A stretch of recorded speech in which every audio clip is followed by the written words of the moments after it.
Hey there, everybody, and welcome to Cover Wars. I'm your host, aJaX, and with me always is Seth. Seth, how's it going tonight? Going good. How are you? Oh, I'm not too bad at all.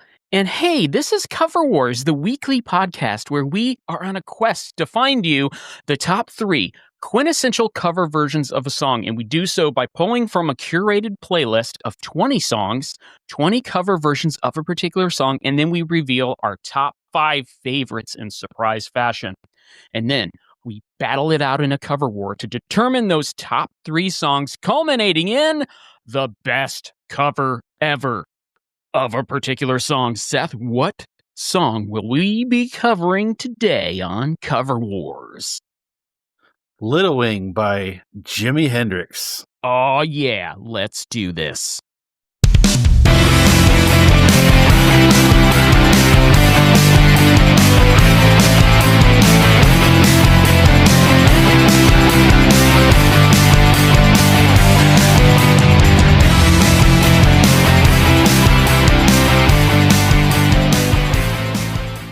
So Little Wing by JIMI HENDRIX. I want to shout out, again, this was a request from Eileen Moore. So thank you, Eileen, for requesting this. Great choice. And let's just get right into it. So Seth, what did you know about the song Little Wing coming into covering this on the episode here tonight? What did I know beforehand? Yeah. I knew I liked it. I knew it was a JIMI HENDRIX song. That's about as much as I knew. So for me, I specifically knew of Pearl Jam's version of the song, and I don't mean the song that they pretty much stole the opening riffs from, but I do remember them covering the song in a concert, and I'm like, I know Pearl Jam did this. And then I got to thinking, I'm like, I know they also mentioned something about Jimmy. So then I looked it up, I'm like, oh yeah, Yellow Ledbetter is essentially the opening riffs to Little Wing. And if you hear the song Yellow Ledbetter, you're like, okay, this is a familiar song. And then you go and then you listen to Little Wing, you're like, oh, that's like really almost the exact same opening. And it's one of Pearl Jam's prettiest songs too. So it ends up being an homage, and we'll get into it a little bit later. I'll talk more on that, but that's my roots with this song anyway. So let's talk about Little Wing for a little while here. Little Wing is a song written by JIMI HENDRIX and recorded by the JIMI HENDRIX Experience in 1967. It is a slow tempo rhythm and blues inspired ballad featuring Hendrix's vocals and guitar, with recording studio effects accompanied by bass, drums, and glockenspiel. So Seth, which do you like more, the glockenspiel or the xylophone? Oh, which is that's better? A hard question. I don't know. Well, for me, I can't spell either without cheating and looking it up. But I also probably like the glockenspiel better. I don't know. I like how it mixes in with the other instruments. Lyrically, this is one of the several JIMI HENDRIX songs that reference an idealized feminine or guardian angel-like figure, and we'll get into the lyrics later. But it's also about 2.5 minutes long, the original, which is crazy because some of these live versions are way longer than 2.5 minutes. It's also one of the most concise and melodically focused pieces of Hendrix's career. It was released originally in the UK in December 1st of 1967. The US saw this released on January 15th, 1968, because it was recorded in a London studio as well. The origins of Little Wing have been traced back to the 1966 recording of My Girl, She's a Fox, an R&B song, which features Hendrix playing Curtis Mayfield-influenced guitar accompaniment. He developed the song while performing in New York City's Greenwich Village prior to his involvement with producer Chas Chandler. And then after being inspired by events of the 1967 Monterey Pop Festival, Hendrix completed the song in October 1967 when it was recorded by The Experience during the sessions for their second album, Axis, Bold as Love. So Seth, were you familiar with the origin of the song at all? Actually I kind of looked it up too, and I did remember some of it, but not really all of it. Yeah, I had no idea. I just, like the song. liked Pearl Jam's version and then went from there. But yeah, looking the stuff up, researching it, very cool here. So just a little bit more. Little Wing was released with the Axis album in December 1967 in the UK, following month in the US, as one of only 2 songs from the album to become part of the Experience's concert repertoire. The Experience often performed it live, and recordings were used and issued on early Hendrix posthumous albums, Hendrix in the West in 1972, and the Jimi Hendrix concerts in 1982. More recently, demo versions have been released as well as additional live renditions. Little Wing is one of Hendrix's most popular songs and has become a standard with interpretations recorded by musicians in a variety of styles. Hey, what do you know? We're going to be talking about those very styles and musicians later on in the show. So, Seth, some trivia for you. Are you ready? Sure.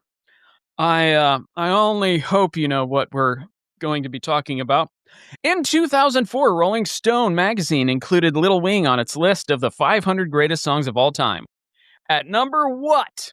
A, 57, B, 157, C, 257, or D, 357? What do you think? 157? Well, it was actually D, 357, but that's okay because Jimi Hendrix has several songs on Rolling Stone's 500 greatest songs of all time list. Now, this is the 2004 version. It has been updated since, but Purple Haze is his highest ranking at 17, All Along the Watchtower at 48, Voodoo Child, Slight Return at 101, Foxy Lady at 152, Hey Joe at 198, Little Wing at 357, and then The Wind Cries Mary at 370. So, Wow. Seth, do you have a favorite Jimi Hendrix song? I have several. Okay, let's hear them. What are your favorites?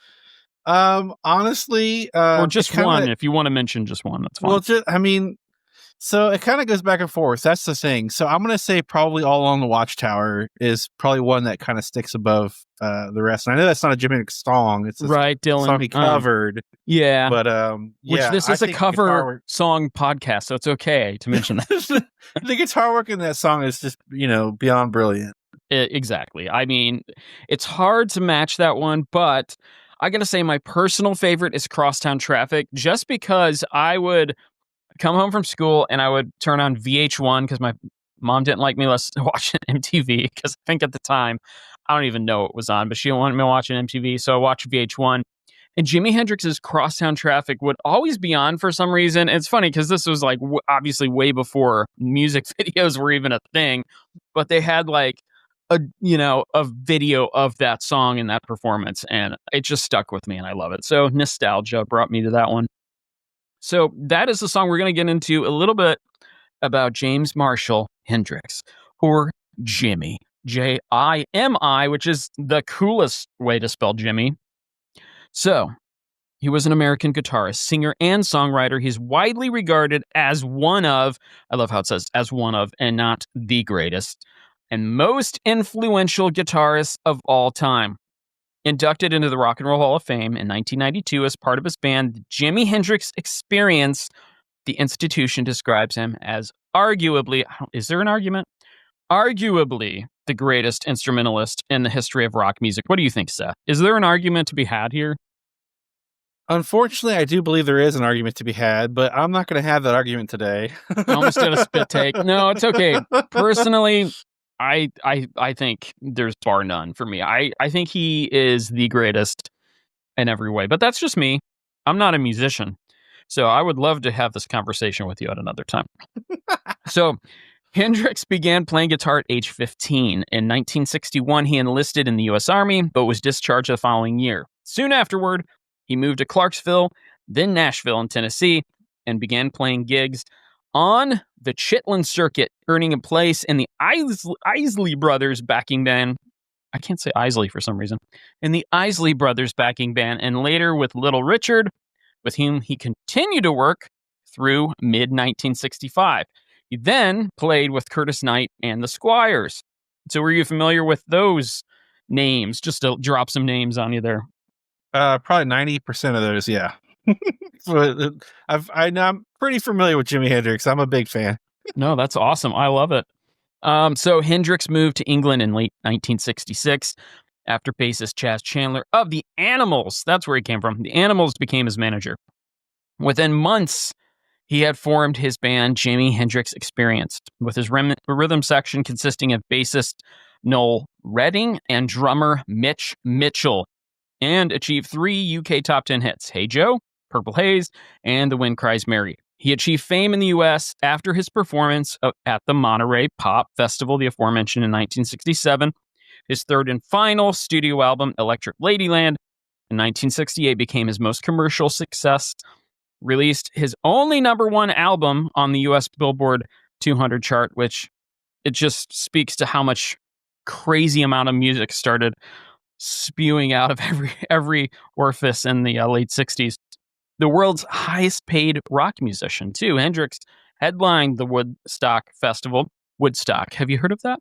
Woodstock Festival in 1969. The fact that he was the headliner, too, hello, of the 4-day festival. 1969, and the Isle of Wight Festival in 1970. He died in London from barbiturate-related asphyxia in September 1970 at the age of 27. Of course, we know about the 27 Club.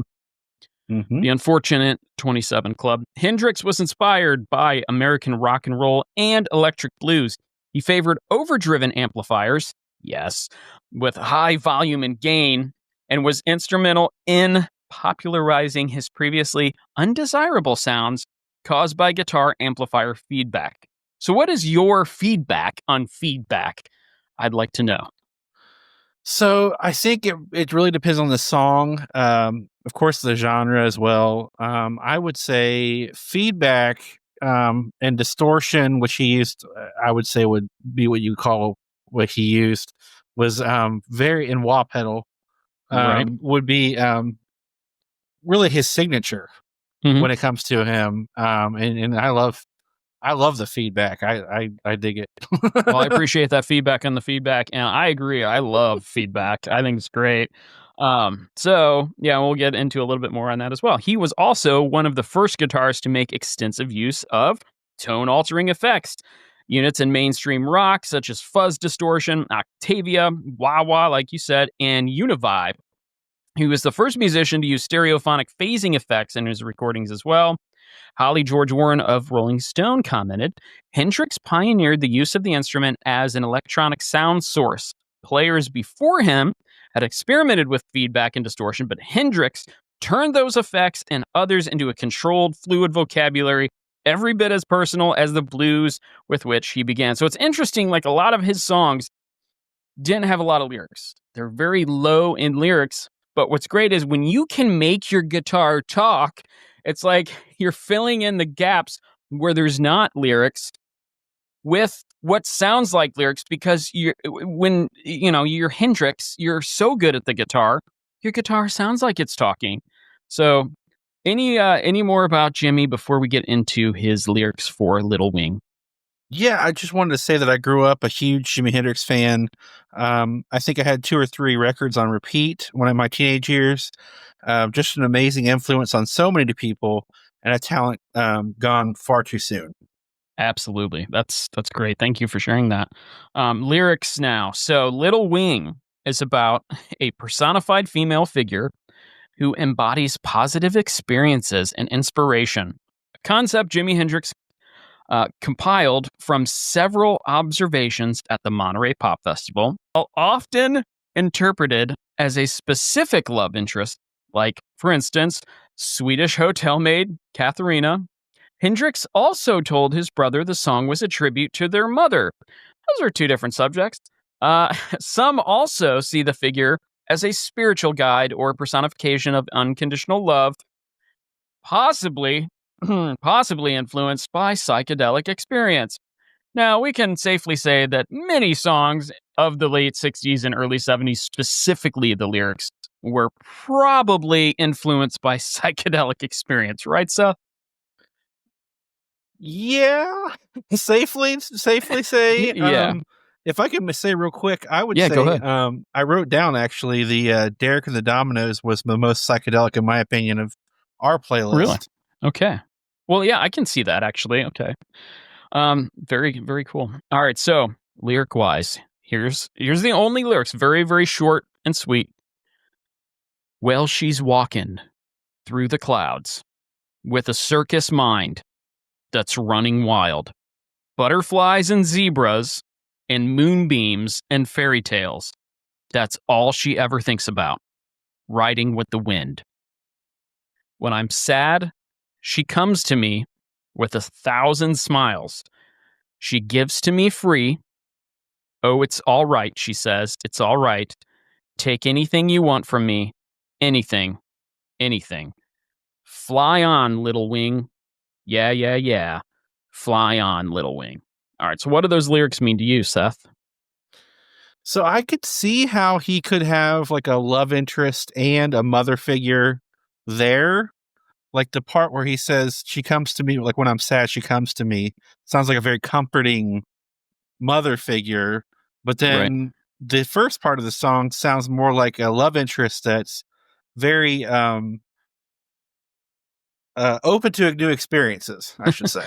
That's a nice way of saying it. Yeah. No, I like that. No, it's just for me, I think it's very beautiful. Even though it's abstract and perhaps psychedelically influenced, it is very, very beautiful, and it really, with the music in the background, I mean, it just flows naturally throughout the whole song. And so, yeah, I think the lyrics, as abstract as they are, and as possibly secondary to the guitar playing and the song structure itself, which is different from a lot of the songs that we've covered on the show, still works and is still important to the overall song itself. So, Seth, are you ready to get into our rankings now? I can't wait. I'm really, like excited to hear what we come up with. I'm so excited too. Now, I've mentioned this in other episodes too, and I'll mention it again. There's not a bad song on our playlist. And if you haven't checked out our playlist yet, please click the links in the description or in the comments. They're there for you to check out at your leisure. However, I will say that, there's a lot of songs that aren't even going to make our honorable mentions that are so good. They're just such great versions of the song. But there can only be a top 5, right? So let's start with number 5. Seth, what is your number 5? My number 5, I hope I'm pronouncing this right, is Mariana Loperace. Okay. I'm going with Mariana Lepris, but okay, maybe Leperace. I don't know. Sounds better. I don't know. Does it? Because in my head it sounded better when it came out of my mouth. It was like, what did I just say? Yeah, Mariana Lepris. All right, so let's I'll find her on my list here, and then we'll go from there. So this was from the album called Pop Acústico 2, and this was released in April of 2003. Mariana is a Brazilian singer and actress. Currently, she has 5,340 monthly listeners. And why did you choose Mariana for your number 5? So I thought it was really distinct. Trying to find it here. I love this version. It had great guitar work. And the vocals are quite pleasant, but it actually sounded more like a jazz take than anything else that we had on the playlist. And I kind of dug that. I was different in that way. Nice. No, I agree. I agree with you. I thought it was a very well performed vocal and just excellent acoustic pop. Nice stripped back feel. So a very pleasant sound too. Very smooth.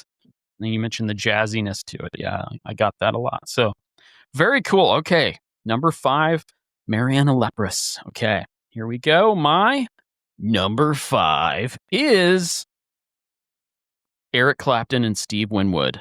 And this was from Live from Madison Square Garden. This was the album released in May of 2009.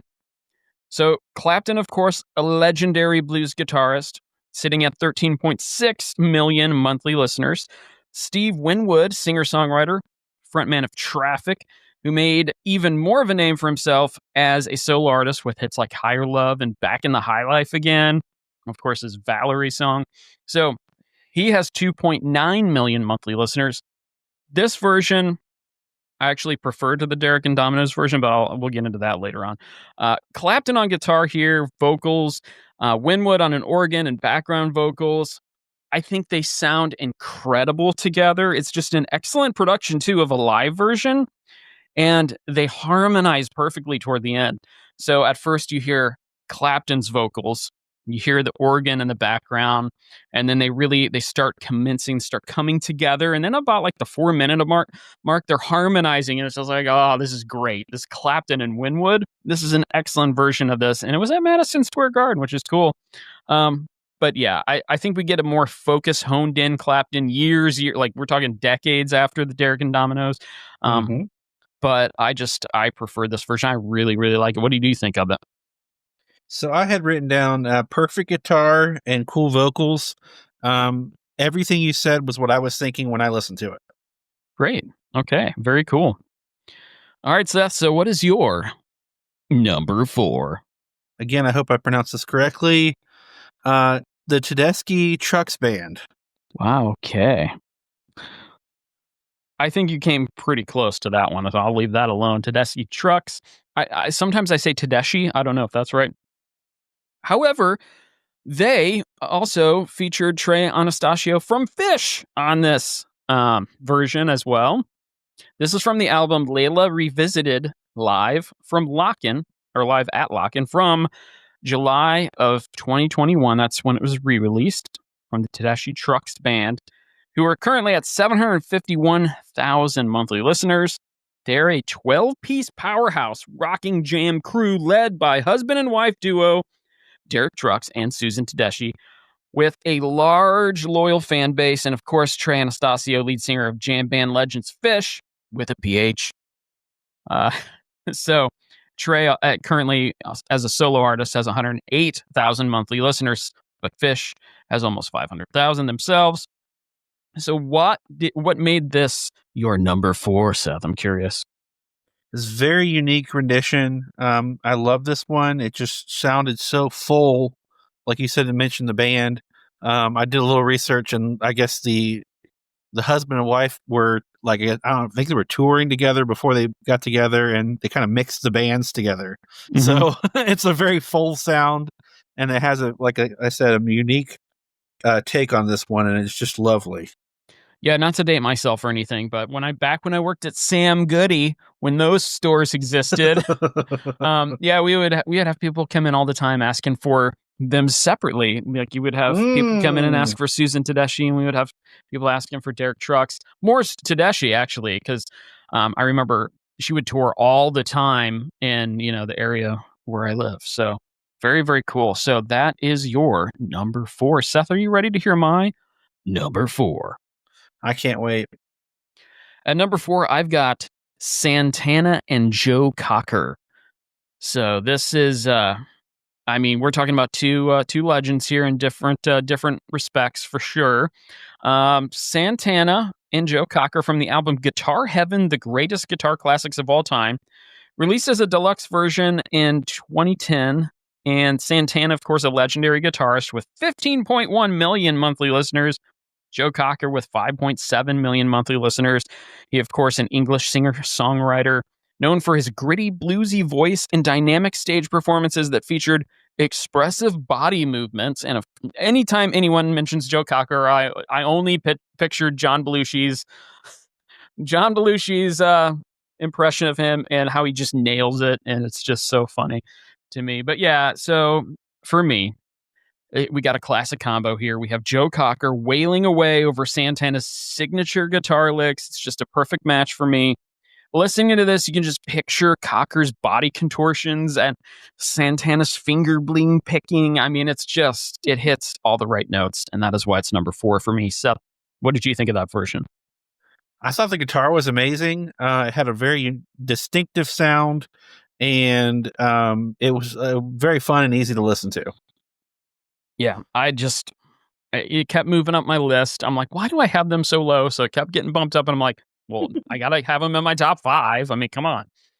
So, no matches yet, and very interesting choices on both of our parts. I mean, it's just so tough. It's so tough for these 20. So, Seth, I gotta know, what is your number 3? So my number 3 is Jeff Beck. Okay, Jeff Beck. All right, let's talk Jeff Beck real quick. Jeff Beck. This is from the album Jeff Beck Live Plus, released in May of 2015. Jeff Beck at 1.4 million monthly listeners. He rose to prominence as the guitarist of the rock band The Yardbirds, and afterwards founded and fronted the Jeff Beck Group. And Beck, Bogert, and Appice. Or Appice? No, it's Appice. Come on, right? Yeah. In 1975, he switched to an instrumental style with focus on an innovative sound, and his releases span genres and styles ranging from blues rock, hard rock, jazz fusion, and a blend of guitar rock and electronica. Sadly, he passed away back in 2023, but up until his death, he still played shows regularly. So, Seth, why is he your number 3? So I had written down that it was an unbelievable talent and wonderful take. It was just, as a guitarist myself, I was just really taken aback by his skill in reinterpreting this song. Great. Yeah, I mean, I would totally agree with that. I found his vocals amazing here too. I mean, he was older when he performed this as well, and I don't know why it sounds so good, but it sounds amazing. And I mean, he's just a fabulous guitar player. What can you say? One of the best.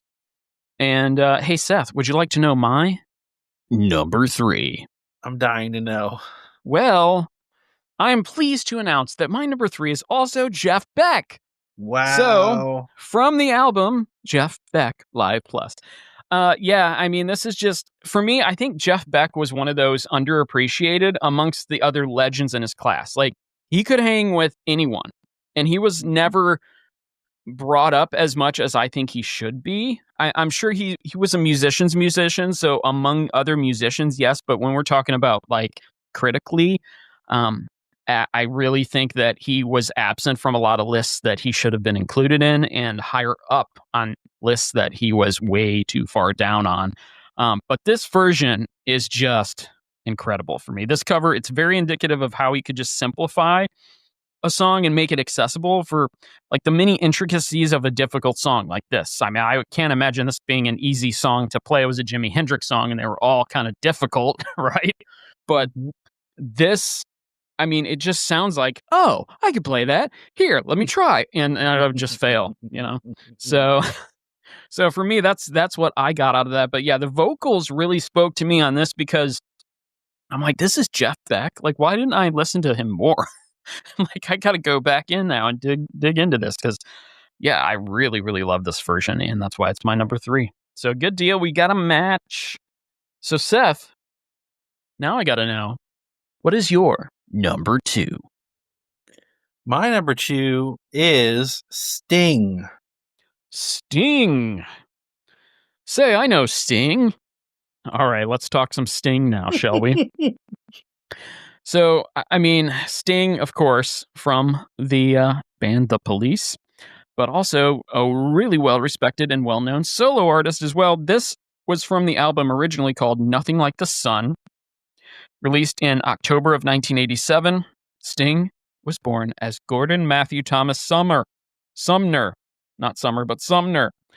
Known as Sting, he is an English musician and actor. He was the frontman, principal songwriter, and bassist for the rock band The Police from 1977 until their breakup in 1986. It's crazy to think that they were only around for 9 years, but Sting is still around, and he currently has 14.8 million monthly listeners, while The Police still have a staggering 37.8 million monthly listeners. What? Which is insane. Yeah, so I really think this is a great version. He brings a signature sound and just gives a very original performance with a style all his own. Why did you pick Sting for your number 2? Gorgeous vocals, great guitar work, just plain beautiful. Nice. I like it. Stunning. It's actually, to me, it was another unique take on the song. It's just the way he sang it, the way it was played, the different instrumentation. It was hard not to put it number 1. Wow. Okay. I appreciate that very much. Yeah. I mean, for me, I like the way he draws out his notes. He doesn't just go, okay, we'll go to the next line. I mean, there's There's few lyrics as we touched on here, but what he does with those little minimal lyrics is very impressive. I like what he does.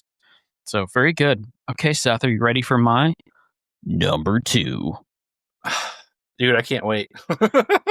Okay, well, here it is. My number 2 is Snowy White and the White Flames. So this is from the album called Little Wing, released in February of 1998. Snowy White currently with 1.1 million monthly listeners, and the White Flames with 467,000 monthly listeners. Terrence Charles Snowy White is an English guitarist known for having played with Thin Lizzy and as a permanent member of Thin Lizzy from 80 to 82, with Pink Floyd as a backing guitarist from 77 to 80, later played with Roger Waters' band. He's also known for a single called Bird of Paradise in 83, which became a UK singles chart top 10 single. He's one of the more anonymous yet instantly recognizable guitar stylists to emerge from the 70s, but he deliberately chose anonymity and staying away from the limelight, choosing to be more of a sessionman. So this is my favorite vocal of all of the versions of the song. I think the effects used and the production quality of this they're so beyond great. The guitar jam, the little session between the first or the middle and the last part of the song where there's lyrics is great. I think it has the most replay value of any version. And if it weren't for what's at my number 1, this would be my number 1 without question. So I got to know, what did you think of Snowy White and the White Flames version? Please don't hate me, but it's not my favorite version, and that's what I wrote down. Oh, how dare you! No, it's okay. So let's go back to Tedeschi Trucks. I thought the same about that. And I was actually surprised at that because we were talking big names here, Tedeschi Trucks and Trey Anastasio. So yeah, I mean, this is why Cover Wars is great. Difference in opinion and just the way we hear things differently. You as a musician, you have the musician's ear. Me as a fan of music in general, I have the fan ear. So they are two different ears, and that's why it's great. So Seth, before we get into each other's number 1, which I cannot wait to hear, let's do some honorable mentions now. So we'll take it from 10 through 6. You give me your 10 through 6, and I'll give you a little mini bio on the artist. All right, so this is going to surprise you quite a bit, I believe. At number 10, I've got the Corrs. It doesn't surprise me too much. I know a lot of people who love the Corrs, and I will tell you all about the Corrs right now. This is from the Corrs Unplugged album, which I believe is much better than their studio version. This was released in December of 1999. They have 3.1 million monthly listeners still, even though they're well past their popularity phase of the 90s. But they're a family band of siblings from Ireland who have amassed a huge international following. They sold over 40 million albums worldwide. Their biggest hit, do you remember what their biggest hit was? Oh, I know it. I was a fan of their first 2 songs. I do not recall anymore. I'm sorry. No, it's okay. Their huge hit was Breathless. Yeah. Breathless. And it left many people breathless. Yeah. So yeah, for me, this violin guitar in the tin whistle, similar to the flute, it sets the version apart aside from its stripped back acoustic Irish flair. So Seth, what did you like so much about the Corrs version? So really, I thought it was strong vocals, and I really enjoyed the slide guitar. Yeah, they have their unique sound, and I was, when I saw them on the list before I heard it, I was like, is this going to translate well? And to me, it really did. So that, and I like uniqueness when it comes to the playlist, and that was definitely one of the more unique versions. One of 2 songs on this playlist with a tin whistle. How about that? All right, so what's your number 9? My number 9 is the Acoustic Hippies from Hell, Hot House Flowers. Yeah, so Acoustic Hippies from Hell, otherwise known as Def Leppard. This is from their Adrenalize Deluxe album. So the Acoustic Hippies from Hell is a humorous name used by Def Leppard and the Hot House Flowers for a collaborative project. And this ended up on the deluxe version of Adrenalize. So they recorded acoustic songs together, most notably the tracks From the Inside and Little Wing. And these sessions, which featured a departure from the band's usual hard rock sound, were born out of a jam session with Hot House Flowers. And we talked about that other song with a tin whistle. Well, here it is, because Hot House Flowers are another Irish rock band. So Def Leppard currently at 8.3 million monthly listeners. Hot House Flowers, 245,000 monthly listeners. Def Leppard, arena rock. Hot House Flowers, Irish rock. And they're known for their woodwind instruments as well. Known for a song called Don't Go and their cover of I Can See Clearly Now. So, why did you like this so much that you put it at number 9 on your list? I thought great guitar. It was a slowed down, fun version. You could tell the energy they had when they recorded this, and it really bled through the instrumentation. I agree. For me, excellent vocals here from Joe Elliott. I mean, he could sing me anything. The guy's voice is amazing. And I think one of the reasons why Def Leppard is so popular is because of Joe Elliott. The woodwinds here, just an interesting flair with the acoustic vibe. So yeah, that's what I have for this. What about number 8 for you? So this one would really surprise me because I'm a big guitar guy, and I don't think I know this dude. Martin Miller. Okay, so Martin Miller, I'll tell you a little bit about him. This was from a single released in May of 2022. Currently at 57,000 monthly listeners, Martin Miller is a German guitarist, singer, producer, and author known for his technical skill and versatility in styles like progressive heavy rock, jazz, and fusion. I think it was just a nice technical guitar use, and the keyboards, I believe, were a nice touch as well. So what did you like so much that you put him at 8? Honestly, I could have put this at number 1. I didn't know the guy. I didn't want to knock out some names that were bigger and better, kind of, well known. And I loved this version. Just beautiful guitar, just amazing. I kept notching it higher and higher and higher. It wasn't even on my initial list, and then it kept going and going. Wow! And I was like, where is this thing going to fall? And I can't knock out some of these names. They're just too amazing. So I had to put him on there somewhere, and he landed at 8. That is really surprising. Love that take. Nice. Okay. And what about number 7 then? At number 7, believe it or not, I've got Santana and Joe Cocker. Okay. Well, I mean, I believe it. So what did you like so much about it that you put them at 7? So this one, when I first heard it, I didn't love it, but it grew on me. The guitar was amazing. The actual sound, like the band, was truly different.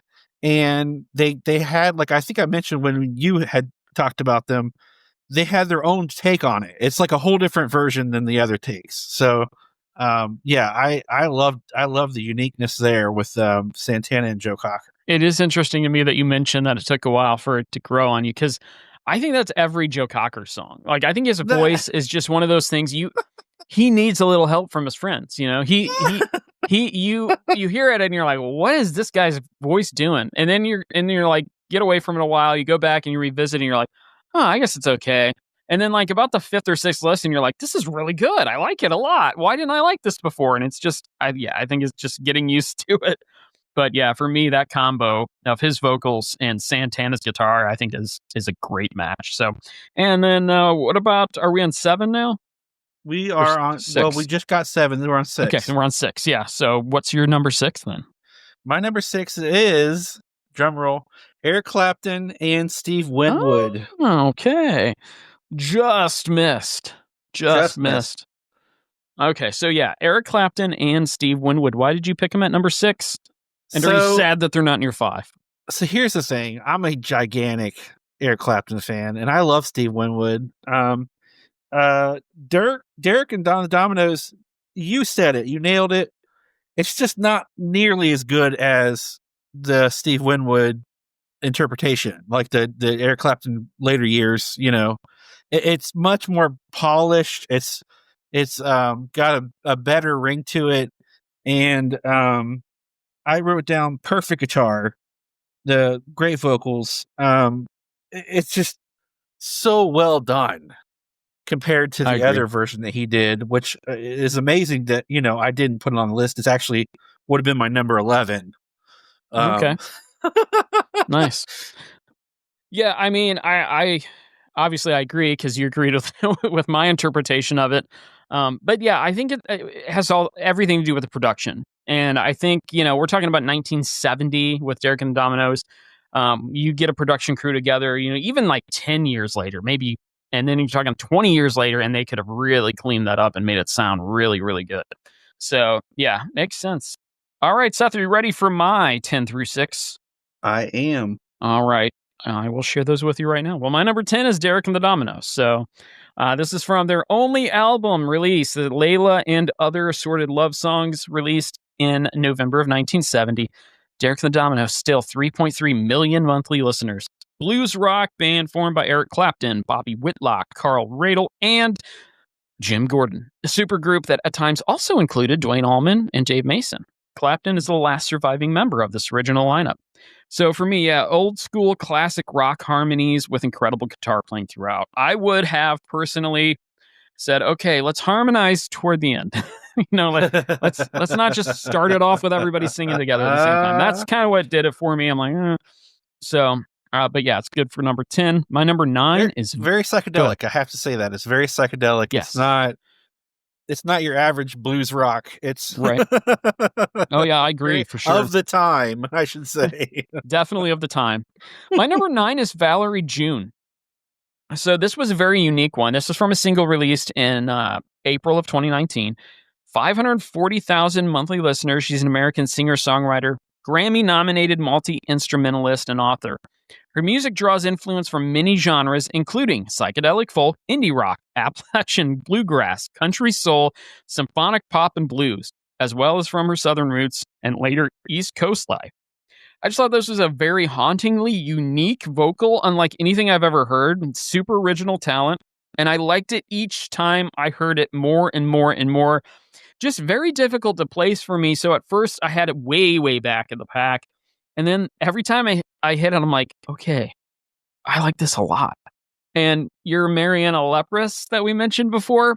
So I had her like way up above Valerie June. And the more I heard them together, I'm like, I actually kind of prefer Valerie June's version now. And so they lapped each other on my last. But what did you think of Valerie June? If I could make a comment on your comment, comparing those two, the one that I like the jazzy guitar. I think it is the reason why I went for that. The vocals, I would say probably Valerie did a better job. I said cool take, unique. It was it's a good version. Yeah, I mean, I'm a vocals guy for sure, so that makes sense. Number 8, I've got Sting. Sting from the album Nothing Like the Sun. So he brings his own signature sound. He's got a style all his own, and he really does things with the minimal lyrics here that we talked about. The other artists don't, where he draws out the notes. That's the thing I appreciate the most. And there's also some saxophone by Branford Marsalis, Winston's son. And that's a nice touch. What did you think? Go ahead. So he actually does saxophone on quite a few different tracks from Sting. And I assumed that it was him. I didn't look it up. But yeah. No, hey, not to mention the Tonight Show with Jay Leno. Back when I cared about Jay Leno. Hot take there. Sting's version, like I said, to me was just hauntingly beautiful.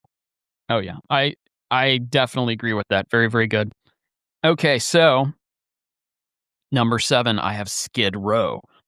Skid Row from the album Beside Ourselves, which is so great. I love the pun. Beside Ourselves, released in May of 1992, Skid Row currently 3.9 million monthly listeners. One of the better glam bands of the late 80s and early 90s craze was Sebastian Bach helming the band in their glory days.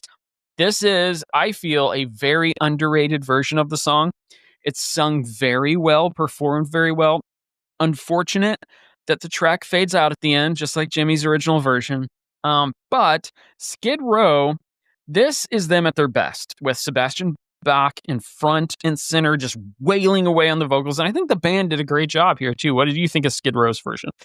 I wrote down great guitar, very skilled. It was a very precise rendition, and I enjoyed it. It actually grew on me as I went through these songs. Yeah. And I do appreciate and think I agree it's a very underrated. I would say that in the the Martin Miller are very underrated versions. And I think a lot of the hair bands, glam bands, as you call them, they got swept under the rug and the critics just kind of bashed them, but they didn't listen to the songs. Like, if they really just heard the technical parts of them and then realized how these bands could really take on these great classic rock songs and then just do them justice like they did. Yeah. So, Yeah. And then so at number 6, I have one that I kicked out of my top 5 because I felt like it just didn't belong there, but it almost made my top 5. And I'm so shocked about this and how much I like it. And I don't know, I can't explain it, but I'll try. Naked Eyes. From the album Fumbling with the Covers from July 2007. They have 1.3 million monthly listeners, famous for the songs, always something there to remind me, and promises, promises. Of course, they were more famous in the early 80s as the English New Wave institution. They were a duo comprised of Peter Byrne and Rob Fisher, but in later years, including this recording, it was just Peter Byrne calling himself Naked Eyes, throwing himself out there, I'm Naked Eyes. This version has no business being this good, but it is. And it's a scaled back acoustic version that just really highlights the lyrical value of the song. So again, being a vocals guy, this is an older Peter Byrne and he's just crushing these vocals. What did you think of the song? It was good vocals. I can't argue with you. It was a good take. It was a very interesting version, and it also had like its own time capsule almost in the way it sounded. Right. I agree. Yep. Okay, so Seth, I'm feeling very confident in our number ones matching now by process of elimination. You don't think so? Really? No. Are you sure? Yeah, I'm pretty darn sure. Really? Oh, that means you've already heard one of mine then. Darn it. Wow, that shocks me, actually. I am shocked and chagrined. Okay, so, and I'm also a bit upset then if that's the case. But sorry. Seth, without any further ado, what is your number 1? As a blues rock guy, that when I started playing guitar, I played rock and blues. That's what I played. So I gotta say Stevie Ray Vaughan. I mean, come on. Oh, wow. Okay. Yeah, he's my number 1. Wow. All right. Yeah, I would never have thought that. For some reason, it just wasn't even in my brain that Stevie Ray. I mean, okay, let's talk Stevie Ray Vaughan. This is from the album, this particular version from our playlist. He's got so many versions of this out there, but this is from the Sky is Crying album with Double Trouble, released in November of 1991. Still has 2.4 million monthly listeners. An instrumental cover allowed on because it's SRV. He's allowed on this list. This is like the first instrumental we've allowed on the show. But, I mean, he's a legendary electric blues guitarist who was at the top of many people's best ever list, often mentioned right there next to Jimmy. And as you mentioned at the top of the show, you think there's an argument. And I think that argument is who we're talking about right now, Stevie Ray Vaughan. For me, yeah, he's just effortless. He makes it sound so easy. Like anyone could just pick it up and do that. But that's silly. But yeah, that's who I mentioned with Jeff Beck as well. But yeah, he sounds like when he's playing the guitar, you're like, oh, I can do that. That's so easy sounding. Like it's so tangible. It's just give me the guitar and let me try exactly what you're doing. So why is Stevie Ray Vaughan, the legendary guitarist, your number 1?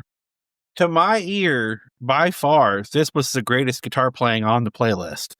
Wow. And okay. I am not at all ashamed to say that. And I'm not even the biggest Stevie Ray Vaughan fan. I just have to respect the work. I mean, that song just sounds perfect to me. So, Seth, I got to say, though, it is unbelievable to me that both of our number 1s are not even in the honorable mentions of each other's. So yeah. It's kind of crazy. Honestly, if I'm looking ahead I know I'm getting ahead of myself. If I'm looking ahead, we don't have very many matches at all, even with the honorable mentions. Well, yeah, so we only have kind of going to be. It's going to be pretty much process of elimination. It's done by process of elimination. But we do have one match, and it was an exact match, and it was Jeff Beck. Okay, Seth, are you ready? I'm sure you know it already, but are you ready for my number 1? Okay, my number 1 is Joe Satriani, Steve Vai, and Yngwie Malmsteen from their G3 album. Yeah, that's right. From their G3 album, G3 Live, Rockin' in the Free World, released in February of 2004. That's right. Guitar hero Joe Satriani with his epic cue ball and shades look, just melting your face off. He's got 531,000 monthly listeners.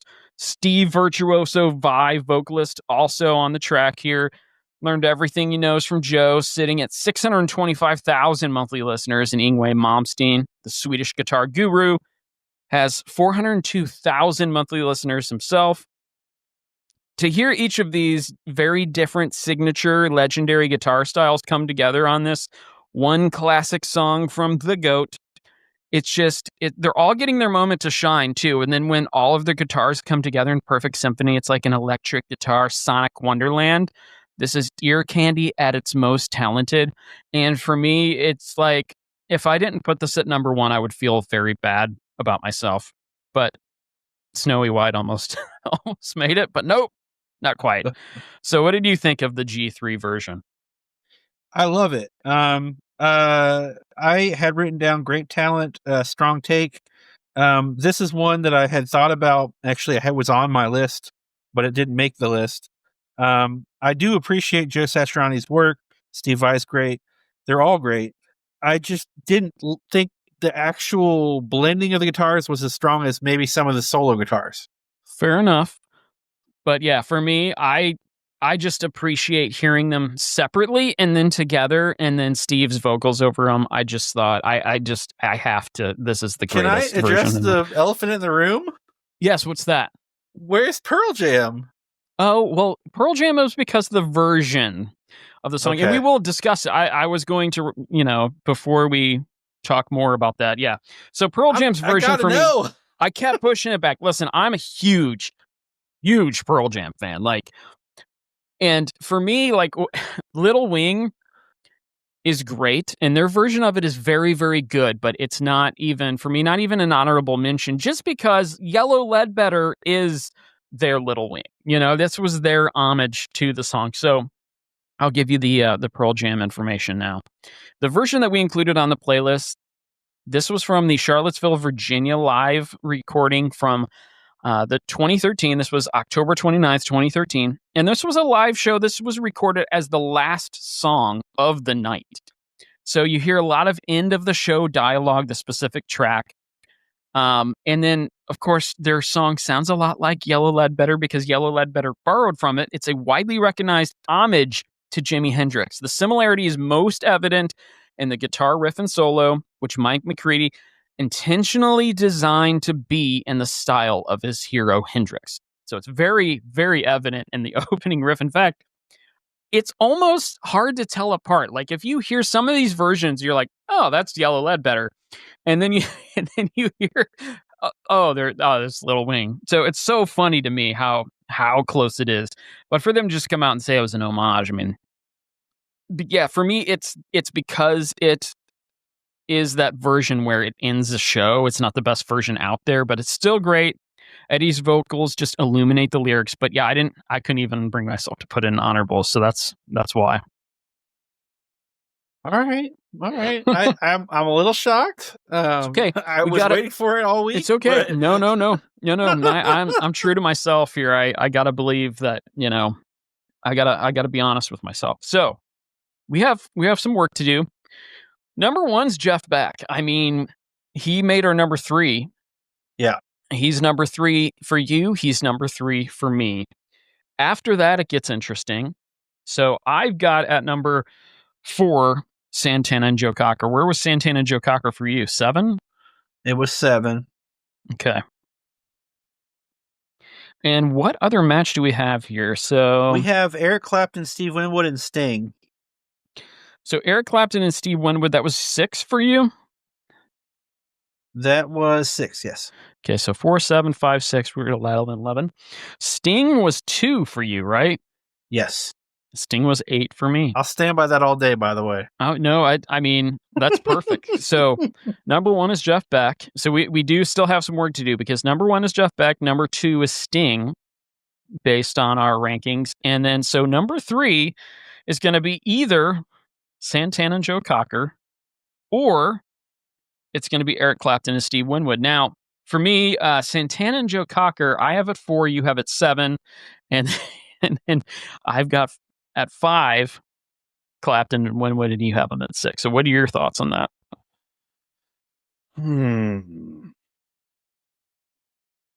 I almost am willing to say Clapton and Winwood just because we have 2 representations of Clapton, and a lot of folks are familiar with the Derek and the Dominoes version.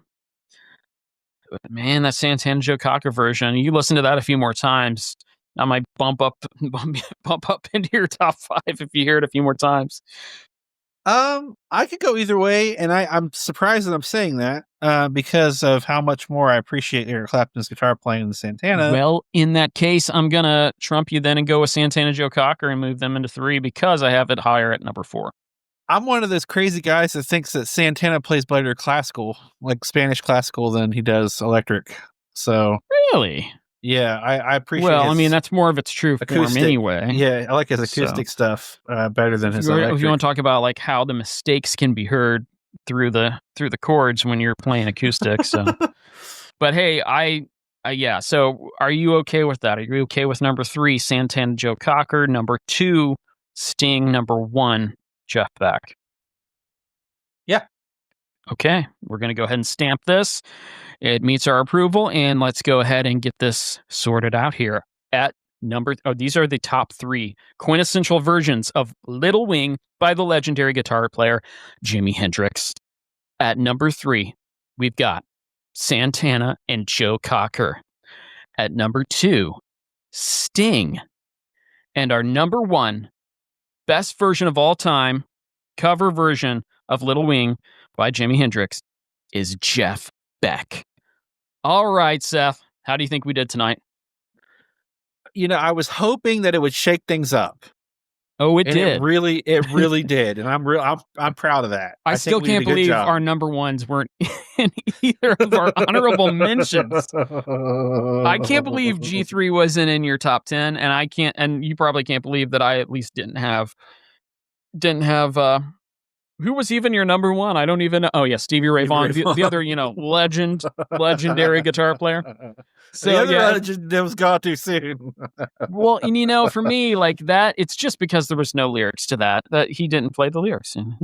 See, I like that stuff. I know you do. I like jazz. I like blues. I like I like instrumental classical and Spanish. And that's why this is such a great show, and everybody needs to tune in. So before we get into where everyone can find us on the socials, Seth, what are we going to be covering next week on the show? I don't know. I have no idea. Seth hasn't told me yet. So Seth, please tell me. I got a little request by a dear friend, Moselle. All right. Goodbye, Yellow Brick Road. Yes. All right. Another classic song, Goodbye, Yellow Brick Road, from the legendary Elton John. That's going to be a good one. I'm excited. So Seth, where can the people find us? The good people can find us at Cover Wars Podcast on YouTube, Cover Wars Podcast on Facebook, Cover Wars Podcast at gmail.com, Cover Wars on TikTok. Nice. And hey, if you're ever out there and you're all alone and you don't know where to go for songs covered by artists other than the original, Seth and I, we got you covered. Bye, everybody. Bye.